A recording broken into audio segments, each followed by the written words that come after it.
2020년 9월 20일 중고등 저학년 4부 주일 예배를 하나님께 올려드리도록 하겠습니다. 사도신경으로 우리의 신앙을 고백하겠습니다. 전능하사 천지를 만드신 하나님 아버지를 내가 믿사오며 그의 아들 우리 주 예수 그리스도를 믿사오니 이는 성령으로 잉태하사 동정녀 마리아에게 나시고 본디오 빌라도에게 고난을 받으사 십자가에 못 박혀 죽으시고 장사한 지 4일 만에 죽은 자 가운데서 다시 살아나시며 하늘에 오르사 전능하신 하나님 우편에 앉아 계시다가 저리로서 산자와 죽은 자를 심판하러 오시리라. 성령을 믿사오며 거룩한 공회와 성도가 서로 교통하는 것과 죄를 사하여 주시는 것과 몸이 다시 사는 것과 영원히 사는 것을 믿사옵나이다. 아멘. 함께 찬양하겠습니다. 광야를 지나며 난 찬양 찬양하겠습니다.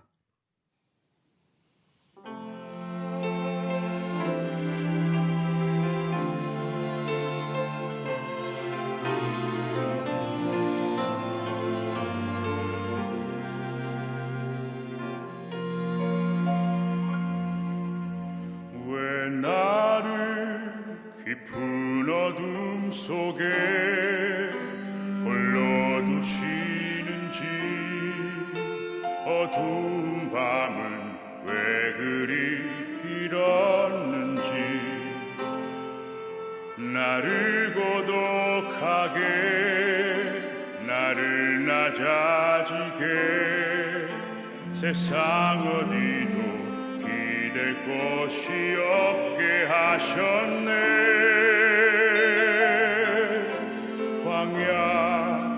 광야에 서 있네.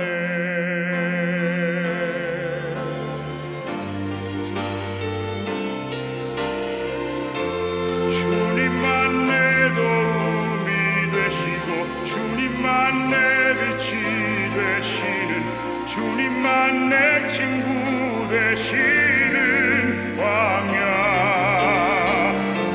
주님 손 놓고는 단 하루도 살 수 없는 곳,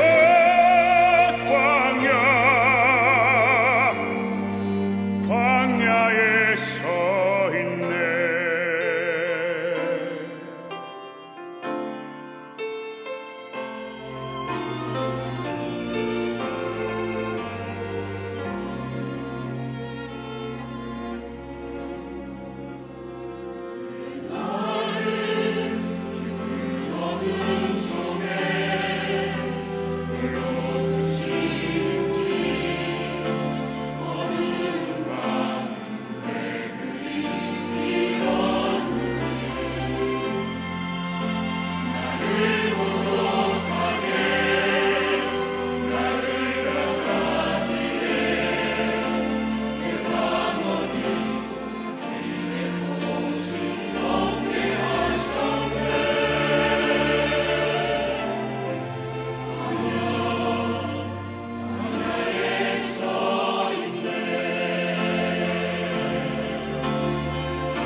내 차가 산산이 깨지고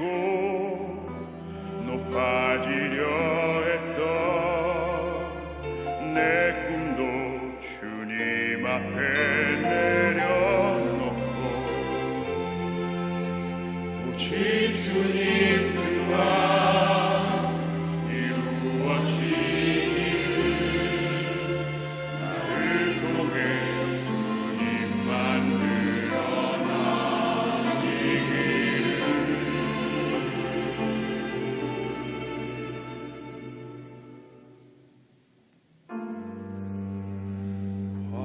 광야를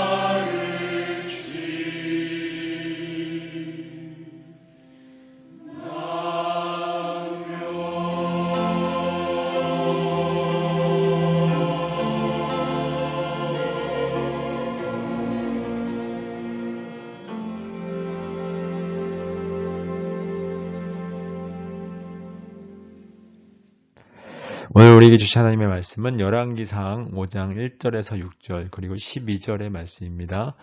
열왕기상 5장 1절에서 6절 12절의 말씀입니다. 솔로몬이 기름 부음을 받고 그의 아버지를 이어 왕이 되었다 함을 두로왕 히람이 듣고 그의 신하들을 솔로몬에게 보냈으니 이는 히람이 평생에 다윗을 사랑하였습니다. 이에 솔로몬이 히람에게 사람을 보내어 이르되 당신도 알거니와 내 아버지 다윗이 사방의 전쟁으로 말미암아 그의 하나님 여호와의 이름을 위하여 성전을 건축하지 못하고 여호와께서 그의 원수들을 그의 발바닥 밑에 두시기를 기다렸나이다. 이제 내 하나님 여호와께서 내게 사방에 태병을 주심에 원수도 없고 재앙도 없도다. 여호와께서 내 아버지 다윗에게 하신 말씀에 내가 너를 이어 내 자리에 오르게 할 내 아들 그가 내 이름을 위하여 성전을 건축하리라 하신 대로 내가 내 하나님 여호와의 이름을 위하여 성전을 건축하려 하오니 당신은 명령을 내려 나를 위하여 레바논에서 백향목을 베어내게 하소서. 내 종과 당신의 종이 함께할 것이요 또 내가 당신의 모든 말씀대로 당신의 종의 삭슬 당신에게 드리리이다. 당신도 알거니와 우리 중에는 시돈 사람처럼 벌목옷을 잘하는 자가 없나이다. 12절 겠습니다. 여호와께서 그의 말씀대로 솔로몬에게 지혜를 주신 거로 히람과 솔로몬이 친목하여 두 사람이 함께 약조를 맺었더라. 아멘. 우리는 주의 교회라는 제목으로 하나님의 말씀을 함께 나누도록 하겠습니다. 할렐루야, 반갑습니다. 친구들 한 주간 잘 지냈지요? 목사님도 한 주간 잘 지냈습니다. 오늘도 말씀을 통해서 또 하나님이 누구시고 또 우리가 또 어떠한 존재인지를 깨달아 알았으면 좋겠고 또 말씀을 또 마음판에 잘 새겨서 그 말씀대로 이 땅에서 잘 살아내므로 하나님의 영광을 올려드리는 또 하나님의 뜻 가운데 거하는 사랑하는 우리 중고등부 친구들 되기를 간절히 소망합니다. 이제 우리가 계속해서 열왕기상 말씀을 함께 나누고 있는데요. 지난주에 이제 우리가 열왕기상 5장을 공부하면서 성전에 대한 이야기를 했어요. 이제 성전에 대한 이야기를 했는데 오늘은 또 본문의 말씀을 조금 더 공부를 하면서 성전에 대한 의미가 또 우리에게 어떻게 다가와야 하는지에 대해서 구체적으로 함께 나누도록 하겠습니다. 지난주에 우리는 솔로몬의 성전은 단순히 성전 그 자체의 의미가 있는 것은 아니라고 했어요. 성전은 성전의 기능을 통해서 결국 누구를 가리키고 있냐라고 했냐면 바로 진짜 성전, 참된 성전이신 예수 그리스도를 가리키고 있다라고 목사님이 이야기를 했어요. 성전의 기능이 뭐였죠? 성전은 인간이 하나님을 만나는 장소라고 했어요. 근데 인간이 하나님을 만나려면 인간은 죄인이라고 했죠. 근데 하나님은 죄를 이만큼도 허용하시지 않는 거룩하신 분이에요. 근데 어떻게 죄인인 인간이 하나님을 만날 수 있을까? 거기서 바로 반드시 피의 속죄가 있어야 되는 거예요. 근데 그 피의 속죄가 어디서 이루어지냐면 성전에서 이루어지는 거예요. 그래서 성전이 인간이 하나님을 만나는 장소가 되는 거예요. 근데 중요한 것은 뭐냐면 아무리 많은 정결한 짐승의 피로 제사를 드린다고 하더라도 인간의 죄가 사해질까요? 사해지지 않을까요? 사해지지 않는 거예요. 아무리 정결한, 아무리 깨끗한 동물의 피로 제사를 드린다 할지라도 여전히 인간의 죄는 남아있어요. 그러면 중요한 한번 생각해 봅시다. 그렇다면 인간의 죄가 정결한 동물의 제사로 말미암아 계속해서 제사를 드림에도 불구하고 인간의 죄가 여전히 남아있다면 죄가 해결되지 않죠. 죄가 해결되지 않다면 왜 자꾸 그렇게 제사를 드렸을까요? 그 이유가 있죠. 하나님께서 이 제사를 통해서 뭔가를 가리키고 계시는 거예요. 다시 말하면 죄가 해결되지 않으면 하나님과 다시 함께 할 수 없다는 사실을 성전의 제사를 통해서 계속해서 반복하여 가리키고 계시는 거예요. 그래서 근데 그 죄의 해결은 반드시 무엇으로 이루어진다? 정결한 피로 이루어진다라는 거예요. 그래서 정결한 피로 말미암아 죄가 해결되어지고 그 죄가 해결되므로 말미암아 하나님과 함께 할 수 있다는 사실을 성전을 통해서 계속해서 가리키고 계시는 거예요. 그러니까 성전을 통해서 죄가 없어지는 것이 아니라 성전을 통해서 죄가 없어지는 것이 아니라 그 피의 제사를 통해서 죄가 용서가 되고 그러므로 하나님과 화목하게 되는 이 이야기를 성전을 통해서 가리키고 계셨던 거예요. 그러면 한번 생각해 보실 때 그것도 궁금할 수도 있을 것 같아요. 그러면 왜 피의 제사일까? 피가 곧 생명이다라고 레위기 19장에서 말씀하고 있어요. 피가 곧 생명이다. 그래서 자신의 생명을 건지기 위해서는 그 생명을 대신하는 뭐가 받쳐줘야 돼요? 생명이 받쳐줘야 돼요. 그래서 근데 생명이 받쳐주려면 뭐가 생명이었죠? 피가 생명이기 때문에 피의 제사를 드리는 거예요. 근데 방금도 이야기했지만 인간이 만든 그 성전은 인간의 생명을 구원할 수 있다 없다? 이해할 수 없다. 단순히 성전의 기능은 가리키고 있는 거예요. 누구를? 예수 그리스도를 가리키고 있는 것 뿐이에요. 그러니까 예수 그리스도로 말미암아 이루어질 구원에 대한 것을 미리 성전을 통해서 가리키고 보여주고 있는 예고편이다. 예전에 목사님이 얘기했는지 모르겠지만 그 아파트를 짓기 전에 반드시 먼저 짓는 게 있는데 그건 뭐냐면 모델하우스예요. 근데 모델하우스는 아파트랑 완전히 똑같이 지었어요. 완전히. 그러나 아파트는 아니에요. 완전히 똑같지만 아파트는 아니에요. 근데 모델하우스를 왜 완전히 똑같이 지어요? 앞으로 이런 아파트를 지을 것이다 라고 보여주는 거예요. 미리. 거기서 아파트랑 똑같지만 거기서 살 수 있어요? 없어요? 살 수 없어요. 모델하우스이기 때문에. 진짜 아파트는 이제 나중에 오는 거예요. 마찬가지로 솔로몬의 성전은 진짜 성전이신 예수 그리스도를 미리 보여주기 위한 예고편이고 모형이었고 예표였던 거예요. 그래서 그 기능을 통해서 우리의 죄는 속죄 받아야 되는구나. 우리는 속죄를 받아야 되는 자구나. 근데 그 속죄는 무엇으로? 피의 제사로만 가능하구나. 이런 것을 이 성전의 기능을 통해서 깨달아 알도록 하나님께서 성전을 허락하셨다라는 거죠. 그래서 성전은 결국 누구를 가리키고 있다? 예수 그리스도를 가리키고 있다라는 거예요. 근데 사실은 이 솔로몬의 성전 이전에 뭐가 있었냐면 성막이 있었죠. 성막부터 하나님은 이 내용을 가리키고 있었어요. 피의 제사를 통해서 너희들의 죄가 용서받아야 하고 그래야 너희들은 나와 함께 할 수 있다는 사실을 성막을 통해서부터 계속해서 가리키고 있었던 거예요. 성전에 대해서 이제 앞으로 계속해서 이제 차차 이제 우리가 배우게 되겠지만 성막과 성전은 구조가 어떨까요? 같아요. 잠깐만 얘기를 하면 성막과 성전은 구조가 같은데 뜰과 성소와 지성소로 이루어졌어요. 뜰. 그러니까 그 휘장을 열고 들어가면 뜰이 있어요. 뜰이 있고, 그 다음에 번제단이 있고, 그 다음에 물두멍이 있고, 그 다음에 이제 그 성소로 들어가는 휘장이 있죠. 그 휘장을 열고 들어가면, 이제 그 안에 들어가면, 이제 그 안에 이제 분향단과 떡상이 있어요. 그리고 휘장이 있고 또 열고 들어가면 그 안에 이제 지성소라는 것이 있어요. 그러니까 뜰과 성소와 지성소 이제 세 군데로 나눠지는데, 이스라엘 백성을 대표하는 그 지성소에는 아무나 못 들어갑니다. 한 명만 들어갈 수 있어요. 대제사장만 들어갈 수 있어요. 그러니까 대제사장은 이스라엘 백성을 대표하는 거예요. 그래서 이 대제사장의 옷에는 이 가운데 12개의 보석을 박아놓는데 이 12개의 보석이 바로 이스라엘 백성을 상징하고 있는 거예요. 그래서 이스라엘 백성을 상징하고 있는 그 12개의 보석을 받고 이것을 입고 그 안에 들어가는 거예요. 어디로? 지성소. 그러니까 이 대제사장이 혼자 들어가지만 이스라엘 백성들이 다 같이 거기 들어가는 거예요. 그래서 누굴 만나요? 지성소에서 하나님을 만나는 게 되는데 이 지성소가 곧 어디를 상징하고 있냐면 그 아담과 하와가 쫓겨났던 어디죠? 에덴 동산을 상징하고 있는 거예요. 왜냐하면 에덴 동산에서 아담과 하와가 누구를 만났죠? 하나님과 동행했고 하나님과 만났잖아요. 근데 거기서 쫓겨났잖아요. 근데 쫓겨나면서 거기를 누가 지키죠? 두루도는 불칼과 또 천사들이 거기 지킨다고 했는데 그 지성소 앞에 휘장이 뭐로 그려져 있냐면 그룹들의 그룹, 즉 천사들의 휘장, 천사들의 문양으로 가려져 있어요. 그러니까 그 에덴 동산의 모양을 그대로 거의 에덴 그 지성소에다가 옮겨 놓은 거예요. 이제 앞으로 성전에 대해서 우리가 하나하나씩 이제 하나하나씩 공부를 할 텐데 그 모양 하나하나가 그 안에 있는 이제 성전을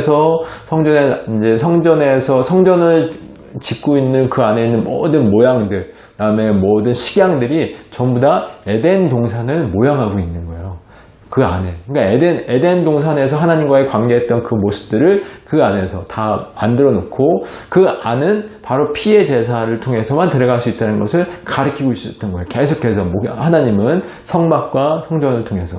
그래서 이 지성소가 바로 아담과 하와가 하나님과 교제했던 에덴 동산을 상징하는 것이었고 또 이 에덴 동산은 결국 이 에덴 동산은 그 지성소를 상징하는 에덴 동산은 결국 어디를 가리키고 있었냐면 요한계시록 21장에 나오는 새 예루살렘 성전을 가리키고 있는 거예요. 그러니까 이게 다 지금 같은 거를 말하고 있는 거예요. 전부 다. 근데 그 중간에 예고편으로 지금 솔로몬 성막과 성전이 등장하고 있는 거예요. 우리 친구들이 잘 이해를 못할 수도 있는데 앞으로 차차 목사님과 함께 성전을 공부해 나가면서 이것을 공부해 조금씩 목사님이 이야기를 하면서 목사님이 이야기를 할 텐데 그 이야기를 통해서 조금씩 이해를 하지 않을까 싶어요. 근데 지금 당장은 잘 몰라도 돼요. 잘 몰라도 되고 오늘은 중요한 것은 성전, 지난주에 얘기했지만 성전 자체의 의미가 아닌 것이 아니라 누구를 가리키고 있었다? 예수 그리스도, 진짜 성전이신 예수 그리스도를 가리키고 있었다. 그리고 예수 그리스도를 머리로 한 각 지체인 우리도 예수 그리스도의 그래서 예수 그리스도의 몸된 교회라고 하는 거예요. 우리가 몸된 우리도 성전이며 교회다라는 것을 가리키고 있었다라는 거예요. 근데 지난주에 목사님이 이 얘기를 했을 때 조금 많은 친구들이 이해하기가 어려웠을 것 같아요. 우리가 성전이고 우리가 교회라고 하는데 우리가 교회입니다, 우리가 성전입니다 라고 했을 때 굉장히 이해하기가 어려웠을 것 같아요. 왜냐하면 우리가 교회라고 하면 처음에 무슨 생각을 할까요? 장소적인 개념을 먼저 떠올라요. 그죠? 장소적 공간적인 개념을 먼저 떠올라요. 그래서 교회다, 또 우리가 성전이다라고 했을 때 이해하기가, 또 받아들이기가 굉장히 어려웠을 것 같아요. 근데 우리가 교회라고 하면 이제 건물을 생각하는데 이 건물이라는 장소적 개념에서 좀 벗어나서 이 교회라는 것, 이 성전이라는 건 우리가 지금 예배하고 있는 이 교회 건물을 얘기하는 게 아니라 하나님이 거하시는 처소라는 거예요. 우리가 예배하는 이 교회 건물은 성전이 아니에요. 하나님이 거하실 처소가 아니기 때문에 하나님이 거하실 처소는 바로 우리인 거예요. 그래서 우리가 교회이며 우리가 성전이 되는 거예요. 무슨 말인지 알겠죠? 만약에 구약에서는 어땠죠? 하나님의 임재가 어디에서만 있었죠? 하나님의 임재가 성막과 성전에만 있었어요. 그죠? 성막이 있었고, 그 다음에 이제 성전에서 이제 하나님의 임재가 있었기 때문에 어디에서만 제사를 드려야 했죠? 거기에 성전에 반드시 성전에 가서 예배가 아니라 제사를 드렸어야 돼요. 성전에 가서 하나님의 임재가 거기 있습니까? 근데 지금은 하나님이 거하실 처소인 성전이 누구예요? 바로 나 자신이 성전이며 교회이기 때문에 우리가 어디에서 어디에서든 하나님께 예배할 수가 있는 거예요. 신약시대인 지금은. 그래서 지금 우리가 온라인으로 예배하고 있는 그 자리가 하나님이 임재하는 곳이 하나님의 처소인 여러분이 성전이기 때문에 하나님께 예배할 수 있는 거예요. 그 자리에서. 근데 중요한 것은 뭐냐면 왜 우리가 이 교회에 모여서 이 교회 건물에 모여서 함께 모여 예배하는 것에 열심을 내는 이유가 뭘까요? 아까 목사님 얘기했죠. 우리의 머리는 누구다? 예수 그리스도. 예수 그리스도를 머리로 한 우리는 각 지체인 거예요. 그러니까 우리는 각 개인이 아니라 하나인 거예요. 하나. 머리는 예수님, 예수님을 머리로 한 몸인 거예요. 한 몸. 그래서 우리는 한 공동체라고 이야기하는 거예요. 예수 그리스도를 한 공동체이기 때문에 모이기에 열심을 내는 거예요. 즉, 각 개인으로서의 존재하는 것이 아니라 교회 공동체로 우리는 존재를 하기 때문에 모이는 거에 열심을 내는 거예요. 우리의 머리가 아까 누구라고 했죠? 예수님. 그래서 요한계시록 친구들 읽어본 친구들도 있겠지만 요한계시록에 보면 순교자들이 목베임을 당한 순교자들이 등장을 해요.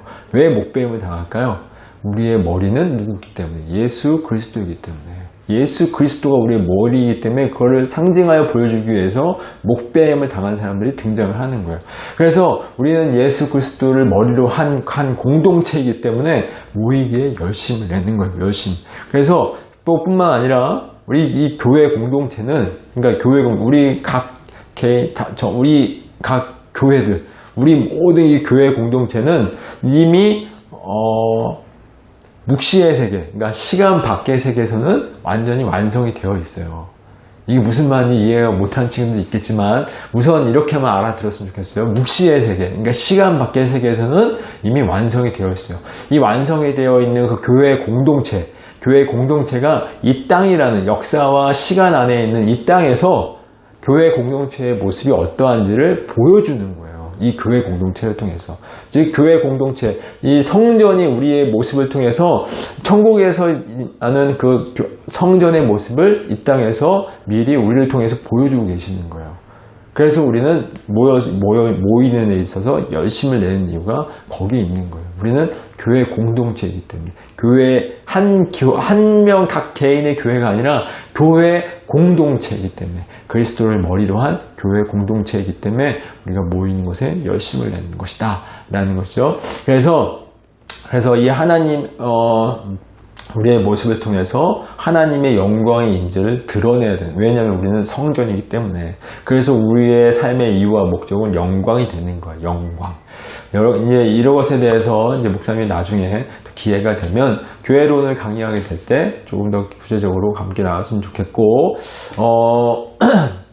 중요한 것은 뭐냐면 계속해서 이제 반복해서 목사님이 얘기하는데 우리는 하나님의 교회다. 그리고 하나님이 거하실 처소인 교회이며 성전이라는 것을 꼭 기억했으면 좋겠어요. 근데 지난주에 목사님이 이런 얘기를 했어요. 방금도 얘기했지만 묵시의 세계, 그러니까 시간 밖의 세계, 시간 밖의 세계라는 건 우리가 사실은 시간 안에서만 존재를 했기 때문에 시간 밖을 전혀 상상할 수도 없고 이해할 수도 없어요. 사실은. 그죠? 시간 안에만 있었기 때문에. 근데 시간을 벗어나는 것은 시간 자체가 없는 곳이에요. 묵시라는 곳은.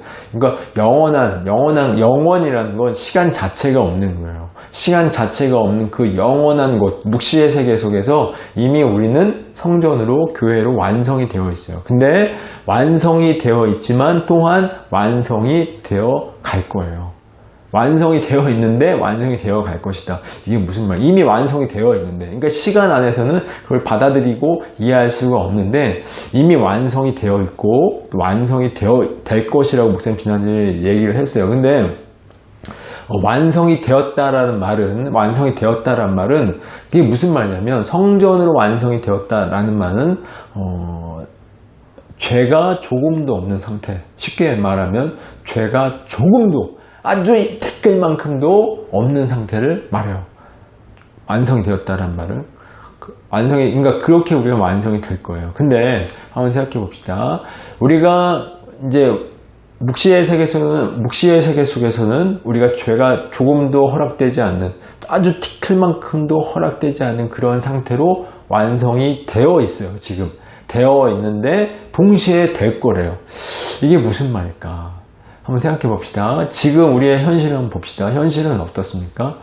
하나님 이 죄가 조금도 없는 상태로 완성이 됐다라고 하는데 지금 우리의 현실은 여전히 죄 가운데 있어요. 여전히 목사님도 그렇고 우리 친구들도 그렇고 여전히 죄 가운데 있어요.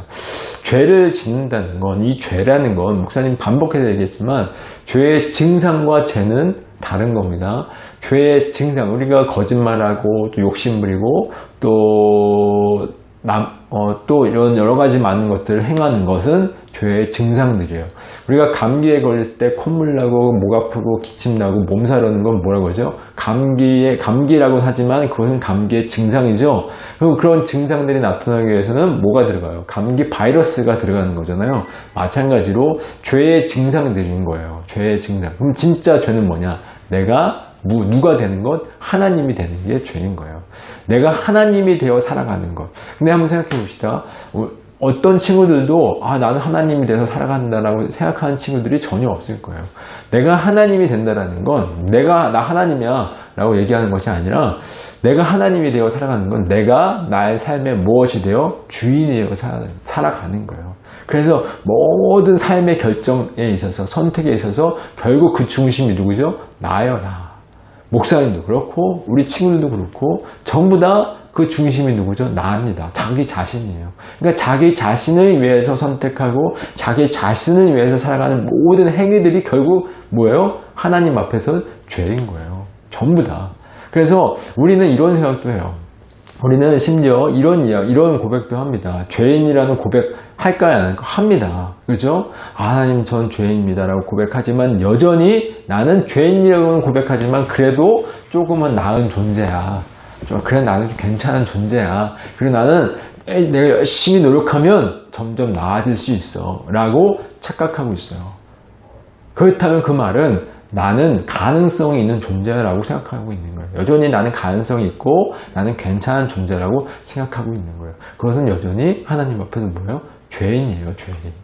이것을 기억하지 못하고 있다는 건 착각, 목사님이 착각이라고 하고 있는데 우리는 이 죄인이라는 것은, 죄인이라는 이 고백은 우리가 지금 죄인이라고 얘기는 하고 있지만 우리는 점점 나아질 것이고 우리는 점점 좋아질 것이고 그래서 우리는 열심히 노력하면 우리는 하나님 앞에서 기뻐하는, 하나님이 원하시는 그 사람이 될 수 있어 라고 착각하고 있다고 알고 있죠. 그 말은 우리는 안 된다는 거예요. 그 안 된다는 고백이 쉬울까요? 어려울까요? 굉장히 어려워요. 힘들어요. 안 됩니다. 어려워요. 굉장히 어려워요. 왜냐하면 내가 주인인데요. 내가 원하는 삶을 내가 살아가기를 원하고 있기 때문에 그래요. 그래서 이 고백을 하나님은 듣기를 원하세요. 난 정말 아무것도 할 수 없는 가능성이 0인 사람이구나, 존재구나를 고백하기를 하나님은 원하신다라는 거예요. 즉 다시 말하면 우리는 가능성이 0인 이 고백을 하기 전에는 뭐예요?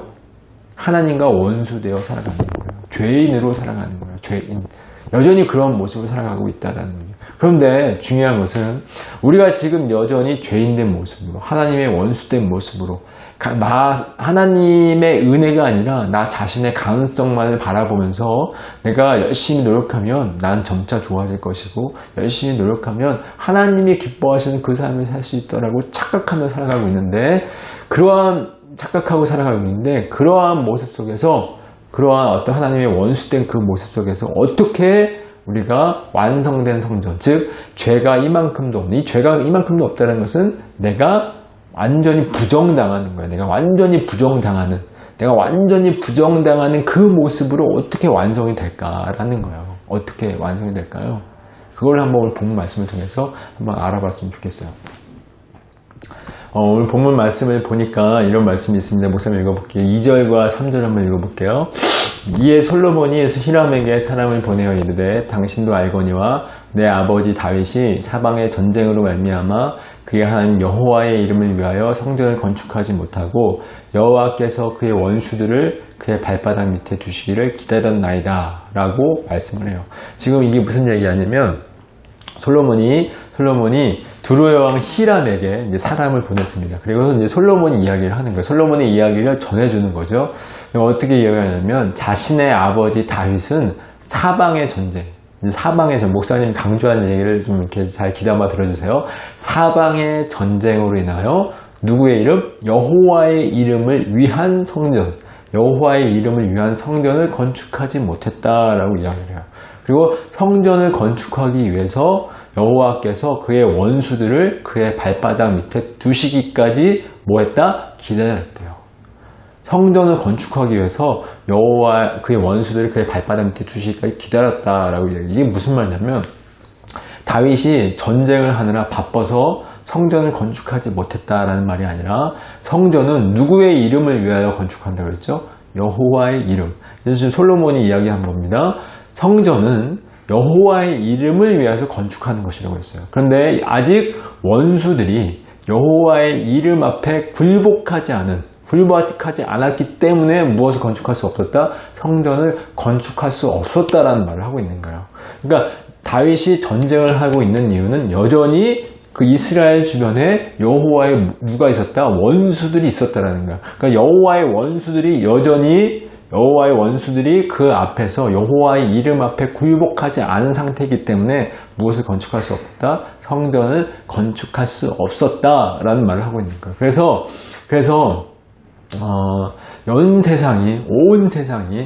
사방이라고 했죠. 온 세상이 여호와의 이름 앞에 굴복하는 세상이 올 때까지 성전 건축을 뭐 했다? 기다렸다라고 이제 솔로몬이 이야기를 합니다. 그리고 4절에서 이렇게 솔로몬이 이야기합니다. 이제 내 하나님 여호와께서 내게 무엇을? 사방의 태평, 온 세상의 사방의 태평을 주심에 원수도 없고 재앙도 없도다라고 이야기해요. 그러니까 다윗의 때는 여호와의 이름에 굴복하지 않은 여호와의 원수가 있었어요. 그래서 뭐가 있었죠? 전쟁이 있었어요. 그래서 전쟁이 있었기 때문에 역대상에 보면 다윗이 하나님께 내가 성전을 짓겠습니다라고 했을 때 하나님께서 넌 지을 수 없어라고 얘기를 해요. 왜 그랬냐면 너희가 피를 많이 흘렸기 때문에 넌 지을 수 없다라고 얘기를 해요.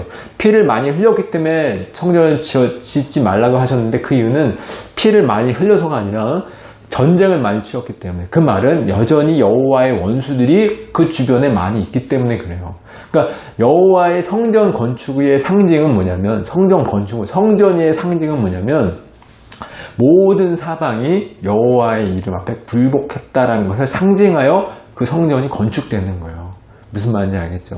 그러니까 온 세상, 이방인이, 유대인은 당연한 것뿐만 아니라 이방인들조차도 여호와의 이름 앞에 굴복된 상태라는 것을 상징하여 성전이 건축을 하는 거예요. 그래서 오늘 이제 누가 나오냐, 성전 건축에 참여하는 사람이 나오는데 누가 나오냐면 두로왕 히람이 등장을 하는 거예요. 두로는 이방입니다. 이방의 왕인 두로의 왕인 히람이 이 성전 건축에 참여를 하는 거예요. 이 성전 건축에 이방인이 참여한다는 것은 뭐냐면, 이것은 어떤 것을 상징하고 있냐면, 이방인도 여호와의 이름 앞에 무엇을 굴복하고 있다는 것을 상징하여 보여주고 있는 거예요.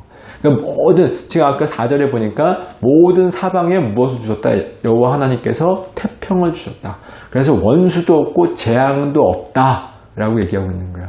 그러니까 모든 세상이 지금 여호와의 이름 앞에 굴복하여 무릎을 꿇었다는 거예요. 그때 뭐가 오는 거예요? 평강의 나라인 샬롬이 오는 거예요. 그래서 솔로몬의 이름이 샬롬인 겁니다. 평강의 나라인 샬롬. 그래서 성전이 지어지는 거예요. 성전이. 근데 한번 생각해 봅시다. 아까 이제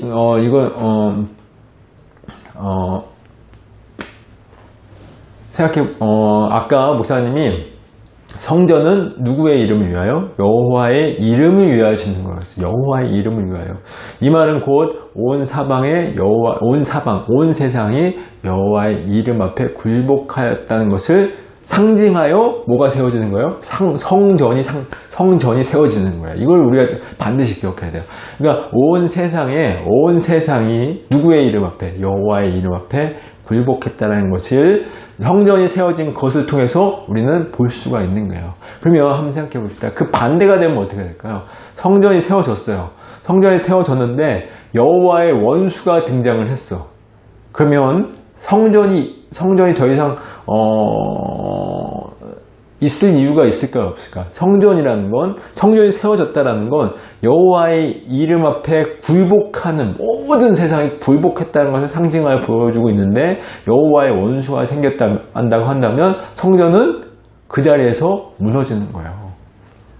그러니까 성전이 있다는 건 여호와의 원수가 없는 상태, 쉽게 말하면 여호와의 원수가 없는 상태라가 되는 거예요. 근데 여호와의 원수, 여호와의 이름 앞에 굴복하지 않는 어떠한 자들이 생겼을 때는 성전이 존재할 수가 없는 거예요. 왜냐하면 여호와의 원수가 생겼기 때문에. 그래서 어떻게 됐을까요?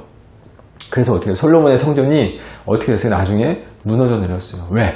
여호와의 원수가 생겼기 때문에. 이 여호와의 원수가 누굴까요? 바로 이스라엘 백성들이 여호와의 원수가 된 거예요. 그래서 성전이 무너져 내린 것입니다.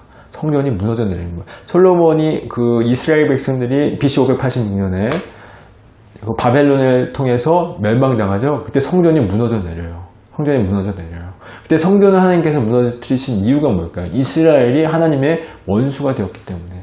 이스라엘이 왜 하나님의 원수가 되었을까요? 그들이 제사를 드리지 않았을까요? 제사 드렸습니다. 열심히 제사를 드렸어요. 근데 그 안에서 동시에 뭘 했어요? 우상 숭배하고 계명 어기고 말씀대로 살지 않았어요.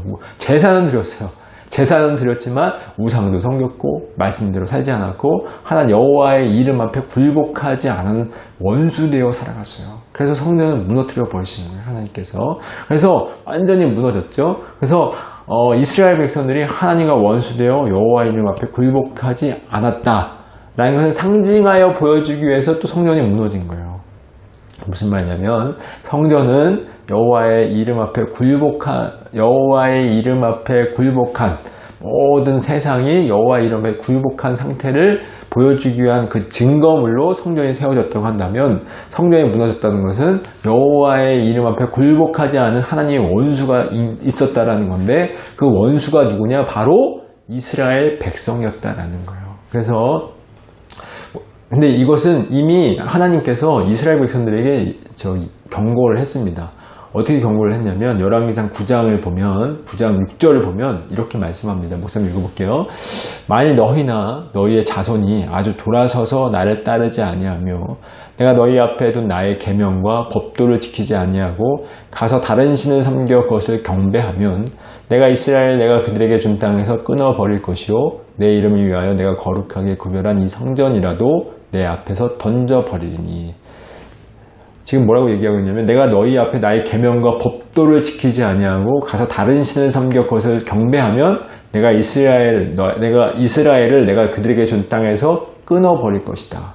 그리고 내 이름을 위하여 내가 거룩하게 구별한 이 성전을 어떻게 하신대요? 던져버리시겠대요. 그러니까 계명과 법도를 지키지 않으면 이 성전을 던져버리겠다라고 말씀하고 있는 거예요. 그리고 이스라엘은 모든 민족 가운데서 속담거리와 이야기거리가 될 것이며 이 성전이 높을지라도 지나간 자가 놀라운 비웃어 이르되 여호와께서 무슨 까닭으로 이 땅과 이 성전에 이같이 행하셨는고 하면 대답하기를 그들이 그들의 조상들을 애굽 땅에서 인도하여 내신 그들의 하나님 여호와를 버리고 다른 신을 따라가서 그를 경배하여 섬김으로 여호와께서 이 모든 재앙을 그들에게 내리셨다라고 말씀하고 있어요.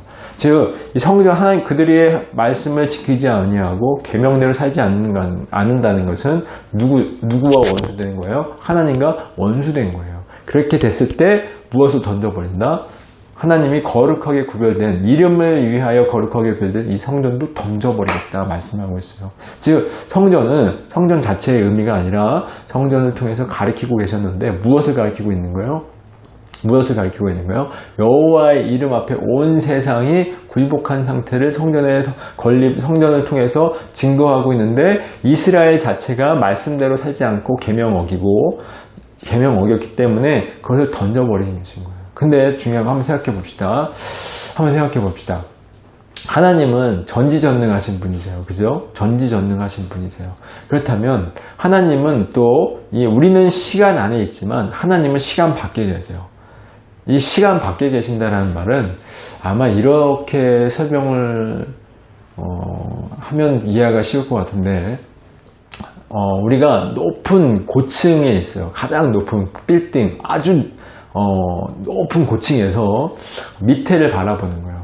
맨 밑에를 바라보면 우리는 우리의 시야는 어떻게 되죠? 저 끝에서부터 이 끝까지 우리의 시야에 다 들어와요. 근데 저 바닥에 있는 사람은 어떨까요?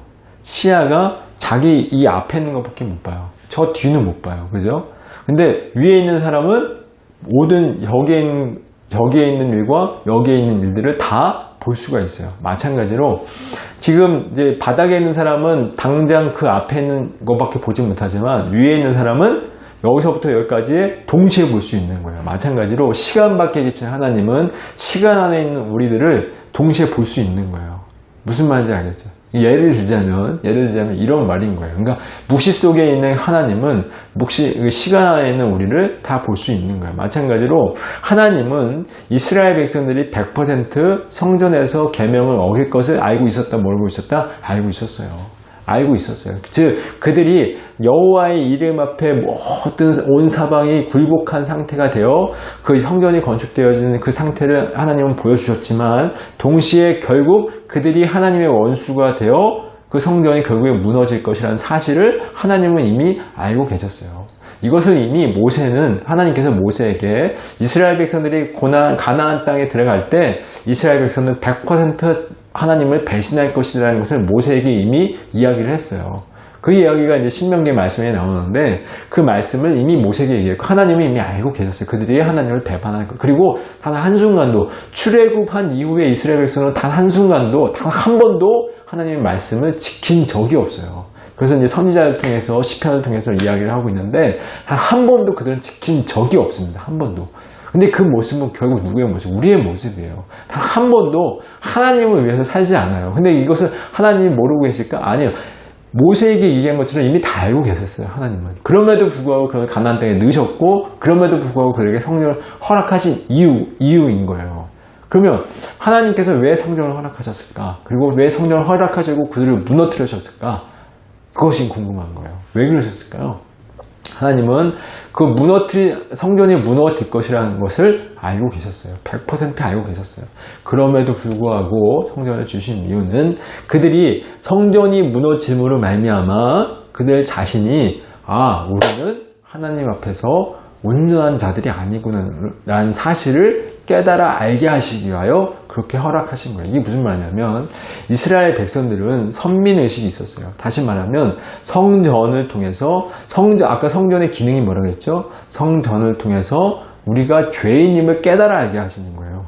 그러니까 피의 제사, 그러니까 하나님과 관계하고 하나님을 만나려면 뭐가 있어야 돼요? 죄의 용서가 있어야 되고 죄의 용서는 반드시 뭐가 필요하다? 피의 제사가 필요한 거예요. 그래서 반복적인 피의 정결한 짐승의 피의 제사로 인하여 자신들의 죄가 해결되는 게 아니에요. 그럼에도 불구하고 반복적인 피의 제사를 드리게 하신 것은 그걸 통해서 너희들은 피의 제사를 통해서 하나님의 용서가 필요한 자들이고 그럼으로 인해서 나와 만날 수 있다는 사실을 성전의 기능을 통해서 가르쳐 주신 거예요. 근데 이들은 진짜로 성전을 통해서 그 피의 제사를 통해서 자신들이 구원을 받을 것이라고 생각했던 거예요. 그러니까 하나님이 가르치고 계셨던 것을 인지하지 못하고 자신의 노력과 열심히 제사 드리고 열심히 율법을 지켜서 자신들의 노력과 열심으로 구원을 받을 수 있을 것이라고 착각했던 거예요. 그리고 여전히 자기 마음대로 살았다는 것이죠. 그래서 하나님은 그 성전을 날려버리신 거예요. 날려버리시고 무너뜨려 버리신 거예요. 너희들은 그렇게 구원을 받을 수 있는 자가 아니라는 사실을 알려주시려고 했던 거예요. 그렇다면 성전을 통해서 그들의 제사를 드리고 그들이 구원받을 수 있는 유일한 길이 성전이었는데 성전이 날아가 버리면 그들의 유일한 소망이 있을까요? 없어요. 없어지는 거예요. 그래서 결국 하나님은 성전을 날려버리시고 무너뜨리시고 결국 진짜 성전이신 누구 바라보게 하시는 거예요? 예수님을 바라보게 하시는 거예요. 예수님의 피가 아니면 너희들이 구원받을 수 없다라는 사실을 이 성전을 날려버리시면서 가리키고 계신 거예요. 다시 말하면 성전을 날려버리시는 것 그리고 이 모든 것들이 하나님의 계획 아래 있는 거예요. 전부 다. 그러니까 하나님은 전부 다 알고 계셨어요. 인간이 배반할 것도 알고 계셨고 계명을 지키지 못할 것이라는 사실도 다 알고 계셨다라는 거예요. 목사님이 무슨 얘기를 하냐면 오늘도 성전에 대한 이야기를 하면서 조금 더 어려운 내용이 있을 수도 있을 것 같은데 앞으로 차차 성전에 대한 이야기를 조금씩 하면서 이 내용이 쌓아지면 조금씩, 그래서 이 얘기가 이 얘기였구나. 이 얘기가 이 얘기였구나라고 이제 조각이 맞춰질 것 같아요. 근데 우리가 기억해야 될 것은 뭐냐면, 목사님이 아까 서두에 무엇을 얘기했냐면, 우리는 이미 묵시의 세계 속에서 성전으로 완성이 되어 있다. 그 말은 죄가 조금 더 허용되지 않는 그 자리로 완성이 되어 있는 상태라고 했어요. 근데 여전히 우리는 어때요? 여전히 우리는 하나님 앞에서 내 마음대로, 그러니까 내가 하나님이 되어 얻은 것이 나 중심적으로 살고 있다라는 거예요. 그것은 하나님 앞에 100% 죄인 것입니다. 죄의 모습으로 여전히 살아가고 있어요. 심지어 우리가 죄인이라고 고백하고 있지만 나는 여전히 가능성이 있고 괜찮은 존재고 점점 나아질 것이라고 착각하고 있는 거예요. 착각하며 살고 있다라는 거예요. 그 말은 뭐냐면, 이스라엘 백성들이 내가 성전에서 열심히 짐승의 피로 제사 드리면 나는 하나님께 구원받을 수 있다라고 착각하는 것과 같은 거예요. 하나님은 성전을 통해서 이스라엘 백성들이 자신들이 죄인이고, 그래서 하나님께서 허락하신 참된 성전이신 예수 그리스도가 아니며 구원받을 수 없다는 사실을 성전을 통해서 가르치고 계셨는데, 여전히 그들은 자신들의 열심과 제사를 지냄을 통해서 자신들의 노력으로 구원받을 수 있을 것이라고 착각하고 있었던 거예요. 마찬가지로 우리도 우리 자신의 스스로의 가능성을 믿고 죄인됨을 고백하고 있지만, 사실은 그 죄인됨의 고백은 진실된 고백이 아니라는 거예요. 여전히 나의 가능성만 믿고 있잖아요. 그죠? 나의 가능성을 믿고 있고 나 자신을 바라보고 있기 때문에, 그것은 성전을 바라보고 있는, 성전 자체의 기능을만 바라보고 있는 이스라엘 백성들과 우리와 다르지 않아요. 똑같은 거예요. 그 모습이 똑같은 거예요. 그래서 하나님은 성전을 날려버린 것처럼 우리도 그러한 우리의 모습들을 날려버리시는 거예요. 무엇을 통해 날려버리시는 걸까요? 이 땅에서의 그 인생의 광야의 인생을 통해서, 어려운 인생을. 이스라엘 백성들이 성전에 날아가고 어디로 갔죠? 바벨론 포로로 잡혀갔어요. 마찬가지로 또 출애굽한 이스라엘 백성들이 광야로 들어간 것처럼 광야로 들어갔고, 또 이스라엘 백성들이 성전에 날아가고 성전이 무너져 내리고 바벨론으로 포로로 잡혀간 것처럼, 그 모습이 전부 다 그들이 죄인임을, 다시 말하면 하나님의 은혜가 아니면 구원받을 수 없다는 사실을 그들의 삶의 자리에서 가르쳐 주시는 거예요. 마찬가지로 우리도 여전히 나의 가능성을 믿고 있지 하나님을 믿지 않아요. 아니요, 목사님, 저는 하나님 믿고 있습니다. 아니요, 우린 정말 착각하고 있는 거예요. 하나님을 믿지 않습니다. 여전히 나의 가능성을 믿어요. 목사님도 그렇고 우리 친구들도 그렇고 전부 다 나의 가능성을 믿지 하나님을 믿지 않아요. 그래서 나의 가능성조차도 믿을 수 없다. 완전 나 자신을 부정시키기 위해서 하나님은 우리를 어디로? 광야로, 또 포로 생활로 밀어 넣으시는 거예요. 그래서 우리가 이 땅에서 어려운 삶을 살아가고 있는 거예요. 목사님이 지난주에 2-3주 전에 나의 처음 자리라는 그 설교를 한 적이 있어요. 친구들 기억날지 모르겠지만, 나의 처음 자리는 뭐예요? 먼지입니다. 먼지. 나의 처음 자리가 먼지인데, 이 먼지라는 사실을 우리가 고백하고 기억하게 하기 위해서는 하나님께서 우리에게 인생 가운데 무엇을 허락하신다고 했죠? 고난이라는 것을 허락하신다고 했어요. 고난을 통해서 내가 먼지구나를 고백하게 하신다고 했어요. 그럴 때 하나님만이 나의 소망이 되시는구나. 먼지가 뭘 할 수 있겠습니까? 아무것도 할 수 없어요. 마찬가지로 인생이라는 고난의 광야를 통해서 나는 정말 아무것도 할 수 없는 존재군요. 내가 하나님 앞에서 죄인 맞군요. 라고 고백하는 진실된 그 고백 속에서 예수님이 나에게 소망이 되는 거예요. 예수님이 그때 비로소 나에게 무엇이 소망이 된다라는 거예요. 그래서 예수님이 나의 소망이 될 때, 나는 이제 점차 성전으로 지어져 가는 거예요. 나의 그 죄된 모습이 너무나도 더럽게 느껴져서 하나하나씩 내려놓게 되는 거예요. 그 내려놓음 조차도 내가 할 수 있는 것이 아니에요. 정말 우리가 이 땅을 살아갈 때 중독되고 집착하는 문제가 왜 그럴까요? 내려놓을 수 없기 때문에 그래요. 내가 집착하는 이유, 내가 중독된 이유는 내가 할 수 없기 때문에 그래요. 근데 그것을 하나님께서 예수 그리스도를 통해서 내려놓게 하시는 거예요. 내가 죄인 맞구나. 내가 안 되는구나.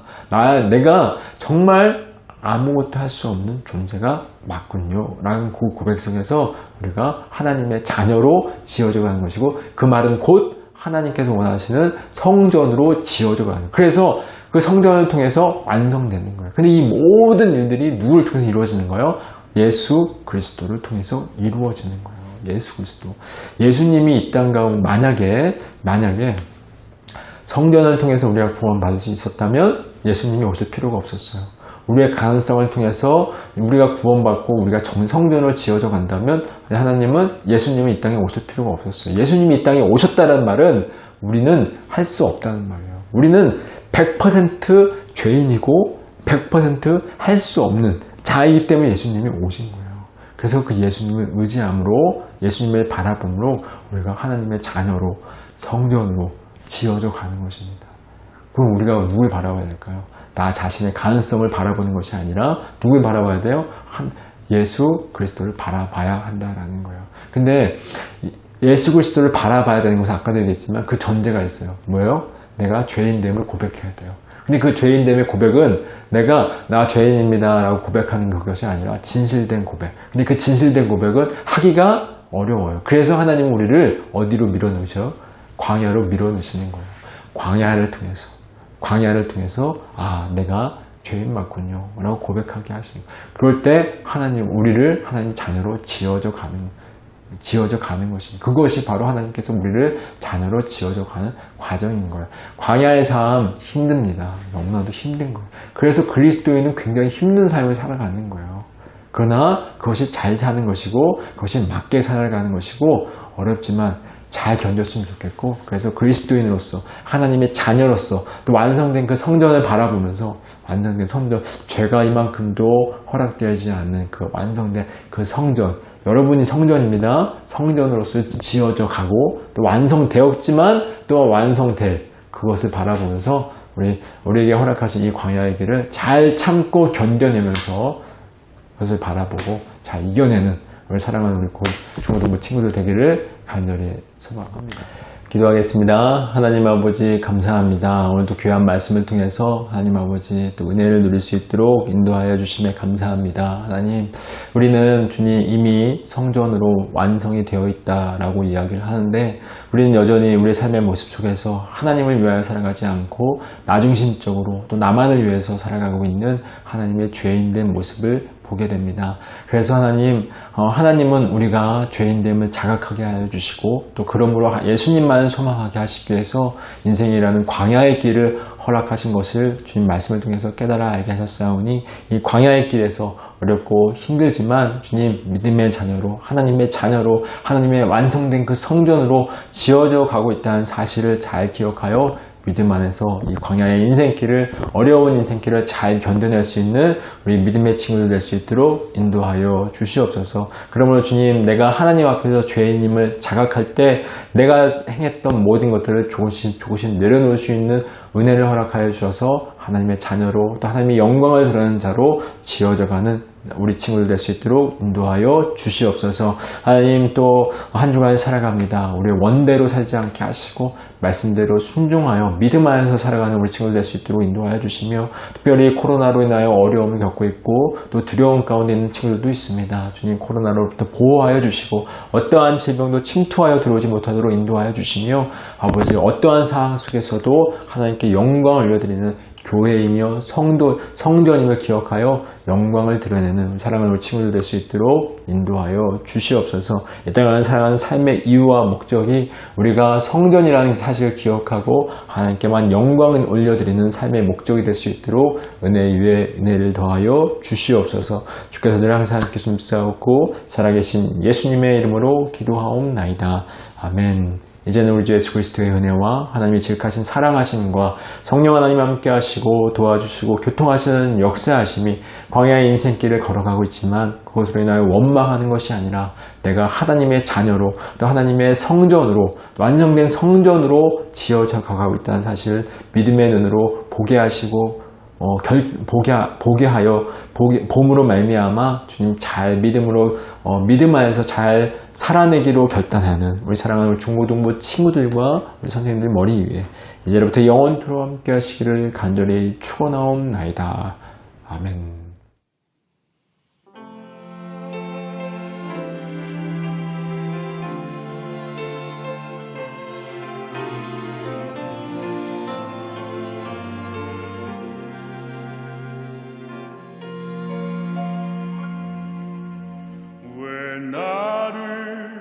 깊은 어둠 속에 홀로 두시는지 어두운 밤은 왜 그리 길었는지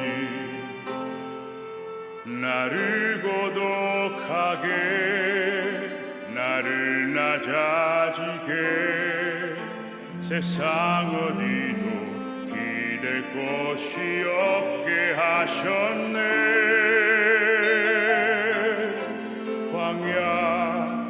광야에 서 있네.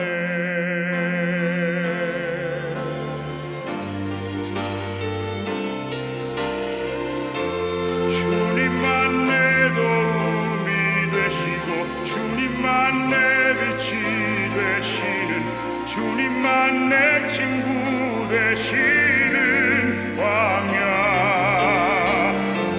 주님 손 놓고는 단 하루도 살 수 없는 곳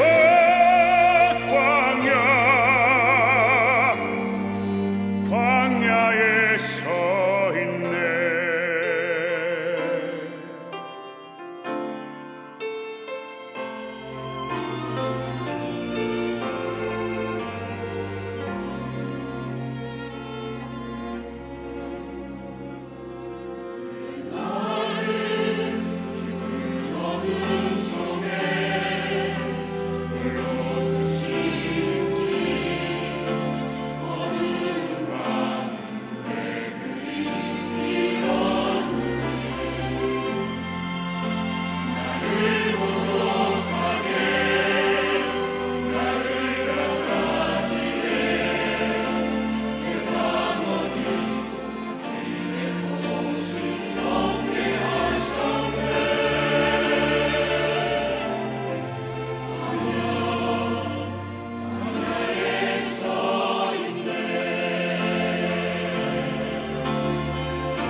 내 차가 산산이 깨지고 높아지려 했던